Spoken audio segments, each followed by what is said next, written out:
HuffPost released this article saying that Barbie is ending relationships left and right. It is waking up women and empowering them to end their toxic relationships with men who are Kens instead of Allens. See, I just was told it's not that deep. Go see the movie. It's not that deep. It's apparently that deep. Right. It's not that deep when it's convenient to say that, so you don't criticize the movie. But it is that deep when you're supposed to be wearing pink and bleaching your hair and supporting your GF to go to this movie. But yeah, now they're calling the male feminists well-behaved boyfriends Allens, and the misogynist boyfriends who don't like Barbie are the Kens. Do you notice right off the bat, well-behaved is something that a guy is literally never going supposed to be allowed to say. No, I mean, that's not something that women are even attracted to. But nor would a guy would be raked over the coals now for saying his girlfriend is well-behaved. Of course. Yeah. It's not exactly the most... No one in a healthy relationship wants to be with someone who will do anything they tell them to. So it says, this is from Visionary T, says, did anyone watch Barbie and suddenly want to break up with their boyfriend, or was that just me? Are you crying? You're just a guy, and you'll never understand how difficult it is to be a woman in a man's world. There's this attention to detail that a lot of men don't have. And then she said, let me add to this so the incels don't waste their breath. It's your prerogative to feel whatever way you want to. It's mine to continue to live without knowledge of your miserable, uneducated existence. Read a book, call your mother, and speak to a licensed professional. God, they love therapists. They love therapists. It's their favorite thing. Another one said... Jonah Hill's like, I will go speak to a therapist, and then I will use it against you. Another one said, I got unmatched on Hinged after I told a guy that Barbie is an experience and Oppenheimer is just a film. I do love that in the age we live in now, Barbie is the deep and meaningful movie, and the movie about the man who invented the atomic bomb is the one that's just a movie. I like that they think they're turning the tables on these guys, because a lot of women have had the experience where a guy wants to mansplain to them about a Tarantino film or whatever that is not, it's not made for women. It's not meant to appeal to a female audience.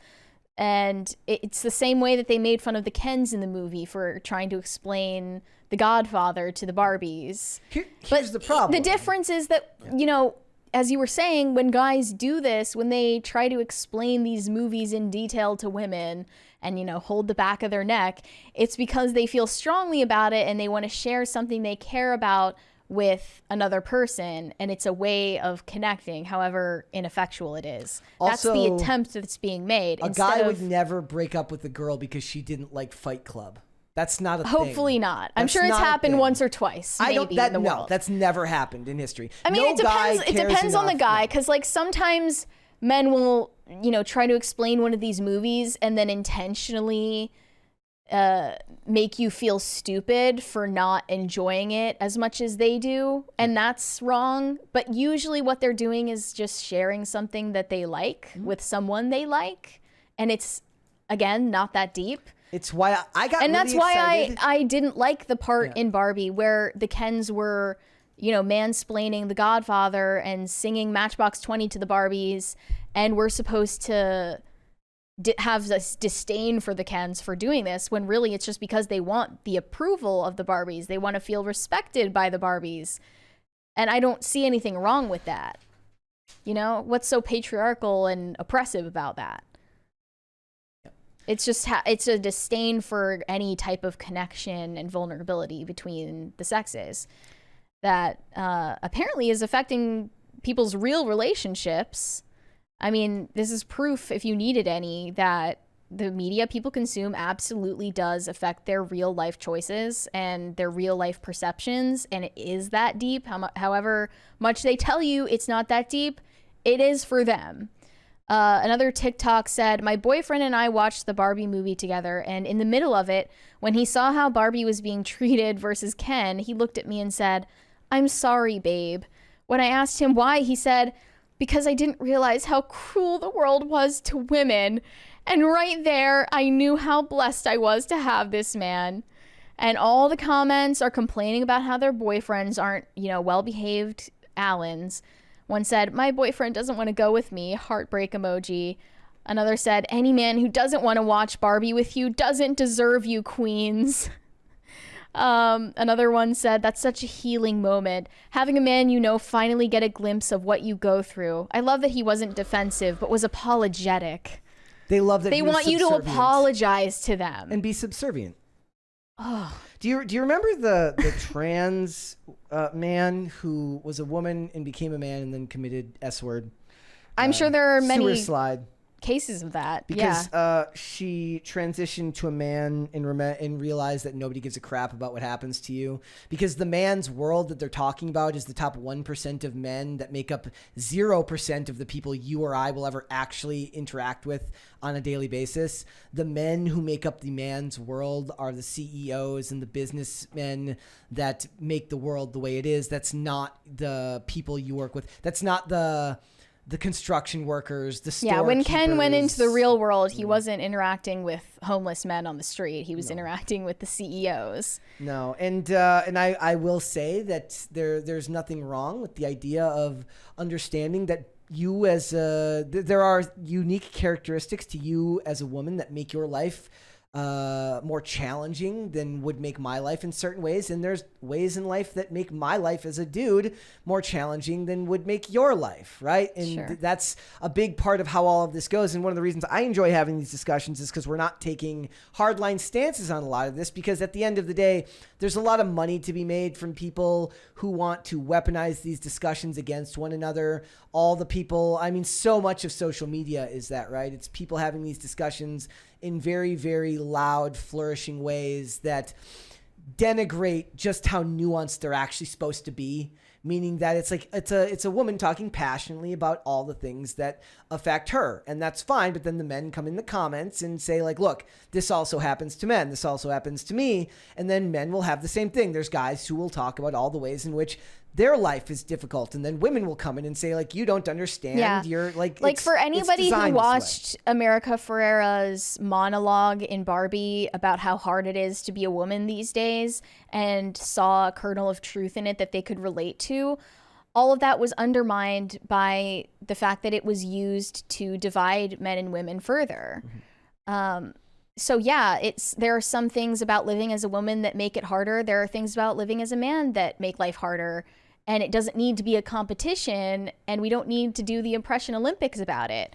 But that's sort of what is causing people to now end their relationships after watching this movie. Let's watch some of these, shall we? Sure. This is the one you sent me first. Here we go. She says, like the same shit that he has always done. And I was like, you know what? One thing that Barbie showed me was that I'm not gonna let a man treat me like shit. I'm just not gonna do it. I'm done. And yeah, so I broke up with him. He never thought that I was gonna do that. And so yeah, thank you, Barbie, for empowering me, for giving me the confidence, for making me realize that I deserve better. Your parents didn't do their job. You know, I'm amazing and I deserve better. Her parents didn't do their jobs. Not to be rude, but if it took a Greta Gerwig movie to help you realize that, I guess that does speak telling people to the power of cinema, right? It speaks to the power of cinema that like assuming that she's, you know, like that this isn't hyperbole and this guy was awful to her and that's what this movie did. This movie showed her that she's enough and Ken is not Ken-uff. That I guess, you know, then the movie did its job. But telling people that they deserve better or that they shouldn't settle for less than X, Y, and Z is going to make a lot more people end up alone and dissatisfied. You guys. Oh yeah, they're like, that's one of the big things I always see these. It's kind of like it goes along when they call everything trauma and they call everyone who doesn't love that who's ever been mean to them a toxic narcissist.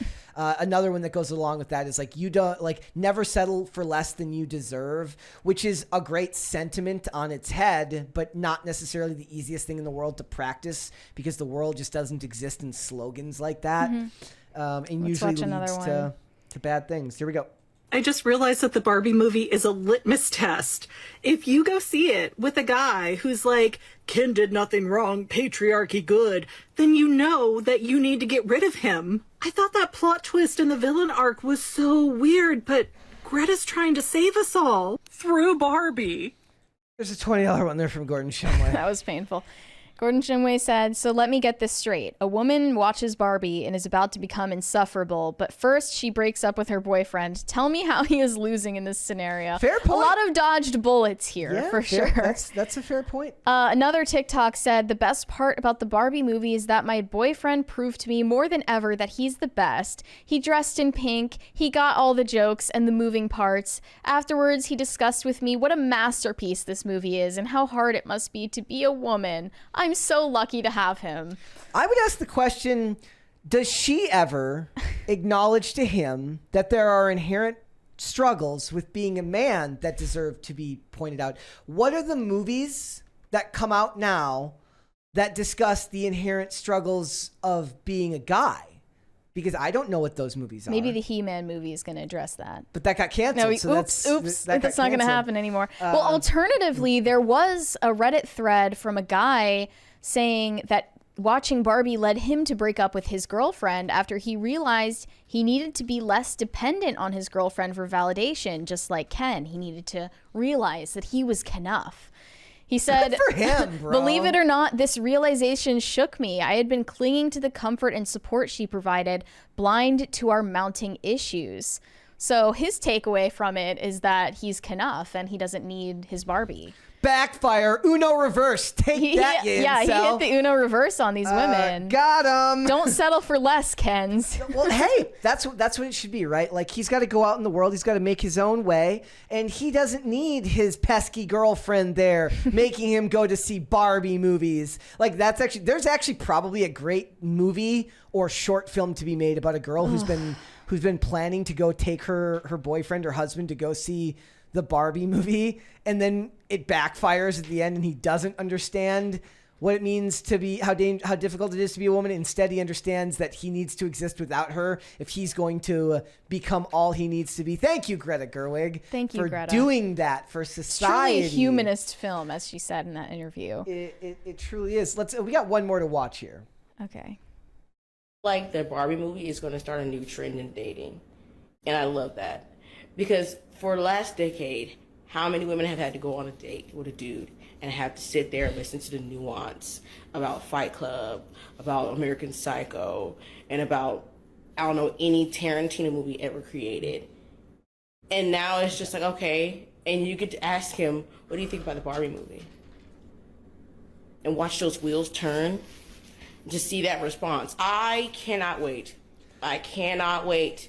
See, there's an inherent adversarial nature to this type of statement.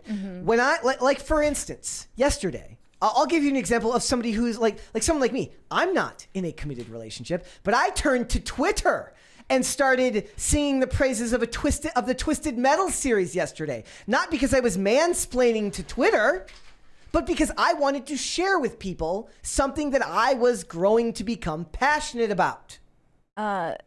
Trucker and Tourist said, all of these positive boyfriend reactions from these women make me question these guys, 1, existence, and 2, their masculinity. Super cringe. 10 out of 10 wouldn't be friends with these dudes. And these guys are going to grow to be very unhappy in their relationship because It's a happy wife, happy life type of guy. What they mean by this is they say their positive reactions were completely bowing down to their girlfriends and acknowledging their struggles, right? Which is a real thing, but these are conversations you should be having outside of a Barbie film.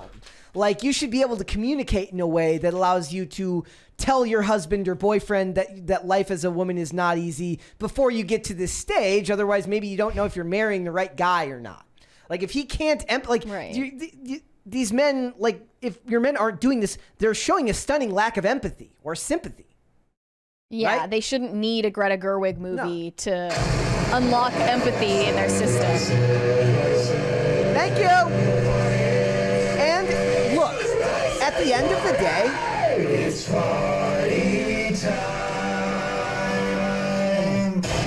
the end of the day, what I've kind of come to realize is that no matter whether it's if this was a film about men, made by men, about the struggles of men, I also wouldn't expect the women watching the movie to really have it resonate with them either. One of the reasons identity politics is a losing strategy when it comes to movies, Barbie obviously being seemingly the exception lately, given all the money it's making, in storytelling, is that you want to reach the most amount of people you can in the shortest period of time. Mm-hmm. Something like this, stories like this, they don't speak to the entirety of the population. Now, larger themes can speak to the entirety of the population. The desire to be loved, the hope that one would be courageous at a time when courage is required. Those are universal themes and ideas that everyone can aspire to or want to experience. When you break it down by gender or race or sexuality, it may be an evocative story to somebody watching because they identify with that group, but you're limiting your audience severely. Obviously, Barbie is a little bit different because it's making a crap ton of money.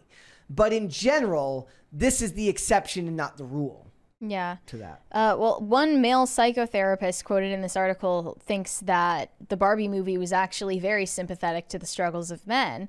He said, "I think the film is ultimately very empathetic to men and male challenges rather than criticism of men. For instance, at their core, most men want attachment to other humans, love, connection, security, recognition, just like women do. What the movie shows is how these human needs get miscommunicated often by men because men haven't been socialized to identify their own needs or communicate them honestly with women. And when those efforts aren't successful, it can lead to acting out in ways that Greta Gerwig showed, hypermasculine aggression, dominance, and stereotypical behavior like retreating to a beer fridge in the man cave." So once again, you're still blaming men for their own struggles and you're not blaming men for women's struggles. And you're not allowed your own coping techniques. I mean, if your coping technique is drinking, that's probably not a good thing. But you're not recognizing that men and women have a lot of the same needs at their core, but a lot of different ones too. You're not recognizing maybe the Ken's need for respect and admiration from the Barbies, which is what they used Kendom, they used the patriarchy to get. Yeah. When they're explaining The Godfather to the Barbies, it's because they want to feel like the Barbies find them important and think their interests are cool and that they admire them. Mm. And that's not the same need that a woman would have. Yeah. So at the end of the day, it's not just, we're all pink on the inside, like for race or gender, like not all people are the same and we don't all have the same needs and desires. Yeah. Men and women are as different as two human beings can get. Yep. Yep. We have a lot in common. We probably have more in common than we think, but we also are inherently different, and it doesn't get us anywhere to deny that reality. Thanks for watching. Listen to full episodes of Pop Culture Crisis on Spotify. Keep up with us on social media and make sure you subscribe and ring that bell so you never miss the show. Bye, guys.